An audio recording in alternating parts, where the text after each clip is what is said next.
اس کے بعد جب آپ اس کا میں نے جیسے آپ کو بتایا کہ آپ پہلے اوپر کی طرف جاتے ہیں عروج ہوتا ہے، پھر آپ نیچے کی طرف آتے ہیں، اس کا ڈاؤن ہوتا ہے، اور پھر اس کے بعد آپ اس کو اینڈ کر دیں گے، اس کے اختتام کی طرف جائیں گے۔ اب یہاں پہ آپ کا مضمون ختم ہو گیا، لیکن ابھی آپ کا کام ختم نہیں ہوا۔ آپ کا کام تب ختم ہوگا جب آپ اس کی پروف ریڈنگ کر لیں گے، آپ اس کو سارا ایک دفعہ اس کو پڑھیں گے، اپنی غلطیاں دیکھیں گے، غلطیوں کی نشاندہی کریں گے، اور اس کے بعد آپ کا مضمون جہاں جہاں آپ کی غلطی ہے وہاں وہاں اپنے مضمون اپنی غلطیاں ٹھیک کرتے چلے جانا ہے، اور اپنے جو مضمون ہے اس کو اپنی جو بھی اس کی فائنل شکل ہے وہ دے دیں۔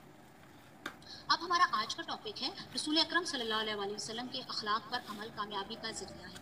یہ ہمارا اس ہفتے کے سبق نمبر 2 سے متعلقہ موضوع ہے۔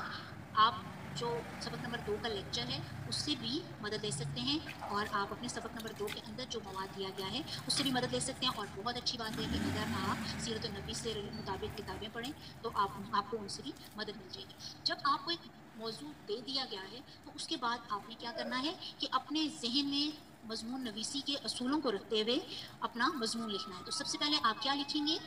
اس کا ابتدائیہ میں آپ کیا لکھیں گے؟ اخلاق کی تعریف۔ کہ آپ دیکھیں موضوع ہے رسول اکرم صلی اللہ علیہ وسلم کے اخلاق۔ تو میں نے آپ کو بتایا تھا کہ آپ ہمیشہ عام سے خاص مواد کی طرف جاتے ہیں۔ تو سب سے پہلے اس سے پہلے کہ ہم رسول اکرم صلی اللہ علیہ وسلم کی بات کریں، ہم سب سے پہلے تو یہ دیکھیں گے کہ اخلاق کیا ہوتا ہے۔ آپ سب سے پہلے اخلاق کی تعریف لکھیں گے، پھر آپ رسول اکرم صلی اللہ علیہ وسلم کا اخلاق کے بارے میں بتائیں گے، اور بتائیں گے کہ وہ ہمارے لیے اسوہ حسنہ یعنی اچھا نمونہ ہے، ایک رول ماڈل ہے، اور ہمیں اس کے اوپر عمل کرنا چاہیے۔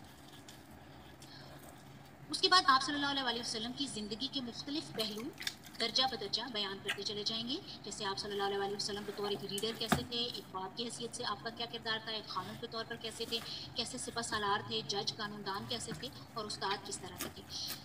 اور اس کے بعد آپ صلی اللہ علیہ وسلم اپنے متعلقہ لوگ جو ان کے ارد گرد کے رہنے والے لوگ تھے ان کے ساتھ کس طرح کے معاملات کرتے تھے، آپ صلی اللہ علیہ وسلم کی ڈیلنگ کیسی تھی۔ اور اس کے بعد آپ یہ لکھیں گے، کیونکہ آپ کا موضوع ہے کہ رسول اکرم صلی اللہ علیہ وسلم کے اخلاق پر عمل کامیابی کا ذریعہ ہے، تو ہمارے لیے جو موجودہ دور میں جو مسائل ہمیں جن مسائل کا سامنا ہے ان مسائل سے ہم کس طرح ان کا مقابلہ کر سکتے ہیں اور ان کو کس طرح شکست دے سکتے ہیں رسول اکرم صلی اللہ علیہ وسلم کے اخلاق پر عمل کرنے سے، یہ آپ اس پر بحث کریں گے، اور پھر آخر میں آپ اپنے مضمون کو ختم کر دیں گے۔ اور یاد رکھیے کہ آپ کا جو اختتام ہوگا وہ ہمیشہ آپ کے موضوع سے مطابق ہوگا۔ ٹھیک ہے، آپ کو نہیں سمجھ آ رہی کہ آپ اس کے اختتام میں کیا لکھیں، تو آپ یہ دیکھتے ہیں کہ آپ کے ساتھ والے آپ کے فرینڈ نے کیا لکھا، تو وہ آپ کا کام نہیں کرے گا، کیونکہ ہو سکتا ہے اس کا مواد آپ سے فرق ہو۔ تو اس لیے آپ نے اپنے مواد کو دیکھنا ہے اور اس کے مطابق اپنا جو بھی موضوع ہے اس کا اختتام کرنا ہے۔ اب آپ کا